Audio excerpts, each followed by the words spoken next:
I know I've been lacking in movie reviews for the summer. Only just a couple of big blockbuster films or some smaller, streaming films or indie films that kind of caught my attention have actually had proper video logs. Promise I'll make it all up to you when I catch up on all the movies I can possibly muster before the year's over in my top 10 and worst 10 of 2018. But also, I've been wanting to focus a little bit more on other content. You'll notice I've kind of come back to the action figure stuff, expanded my retro reviews. This has inspired me to pick up a long forgotten series from way back, a year and a half ago, that I call Page Turning.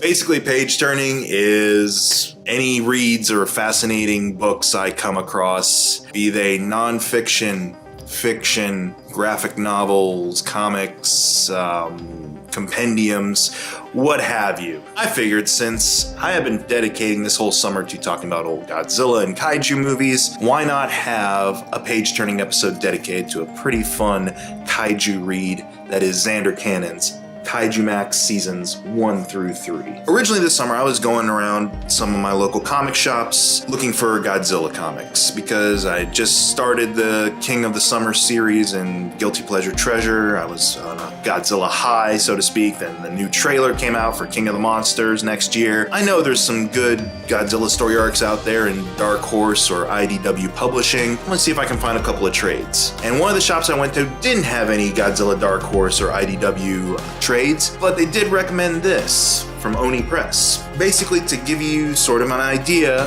of what to expect in Kaijumax, if this interests you, is it does talk about kaiju. It talks about giant monsters that roam the earth and wreak havoc on multiple cities across the globe. But it's told from their point of view, and specifically when they have to deal with being incarcerated in an island penitentiary called Kaijumax. And they are incarcerated there by all types of different human military forces that utilize alien or magical technologies via Ultraman almost. Like I said, it's told from the monster's point of view, and it does a great job of humanizing these monsters to the point that this plays like prison drama. Author and illustrator Xander Cannon has gone on the record as saying Kaijumax isn't necessarily based on or inspired by any specific previous prison drama media or things of that nature, but I can't help but feel there is a fair degree of some Oz vibe taking place here. For some of you younger people, Oz was HBO's first prime time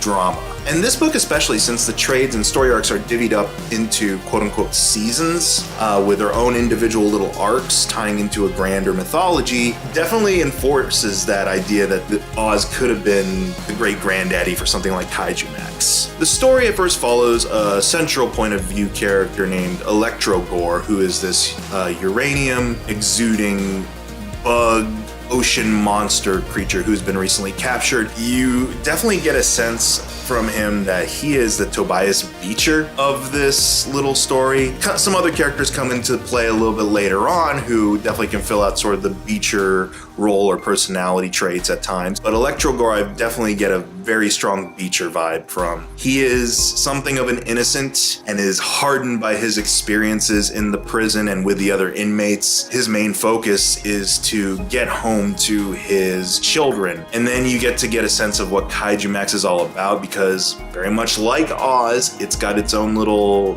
fiefdoms and subdivisions and groupings. You'll have the mechas, who are led by this very Saeed-like character, Mechazon, who is the parallel to Mechagodzilla in this. A couple of characters play the malevolent Schillinger type of role, or crossbred with a little Adebisi, such as in Zon, the original Zon, the OG Zon. He's something of an Adebisi type, a rogue, loose cannon who's kind of playing by his own rules and doesn't really ally himself with any particular faction. You have the J-pop gang led by Ape Whale, having his second in command, his son Woofy.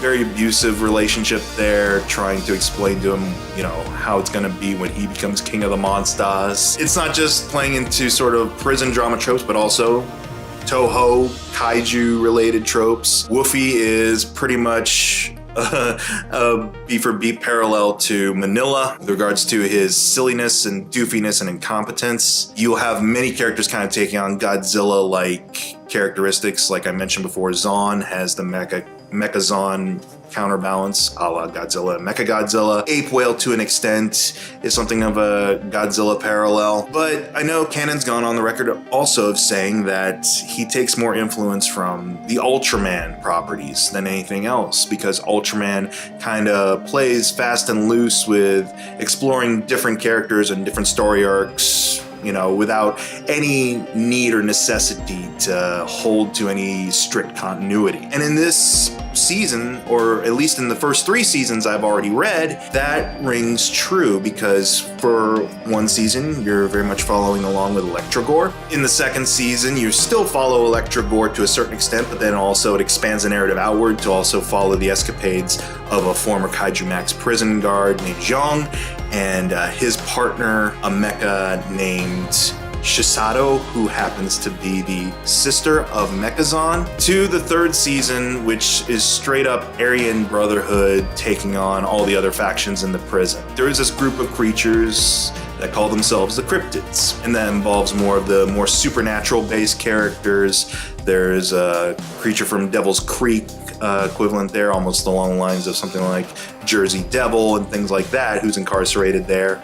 Their leader, the Mountain, and later on the Hellmoth, they take on something of a Schillinger type of persona at times when it talks about the purity of their particular race of creatures. Like, it's actually really well done, intricate storytelling that certainly has echoes of previous things before it, such as Oz. It's nothing that I feel like, oh, he's just straight up ripping off Oz. These are really well done, fleshed out characters on their own. I really sympathize in the first season with Electrogore's plight of being this character who just wants to get back to his kids and who goes through a lot of extremely, harsh stuff. Like, when I say prison drama, I mean, it's not shying away from implications that prison life isn't necessarily the most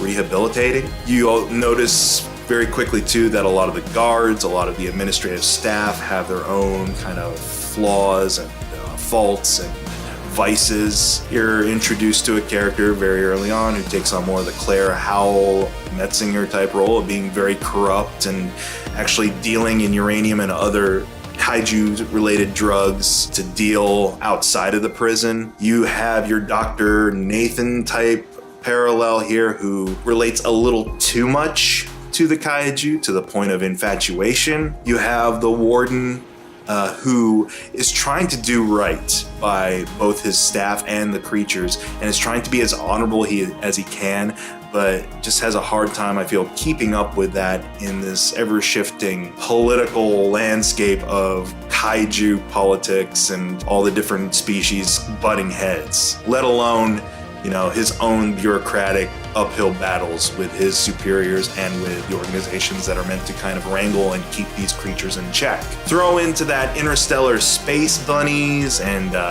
gang families from across the known galaxy, and it makes for some pretty compelling drama. It really pays beautiful homage to kaiju lore. A lot of the lingo and dialect that's involved in this series that the monsters use with each other is straight up referencing Godzilla movies or Rodan or different periods of Toho movies. There's a certain point in the third arc where someone that we've been following for a good deal of time goes full Shin Godzilla at the very end of the season, and it is actually kind of terrifying. And speaking of terrifying, they make Ishiro from Godzilla's Revenge, that annoying little kid with the short shorts. They take that trope or idea and actually make it somewhat creepy and demented.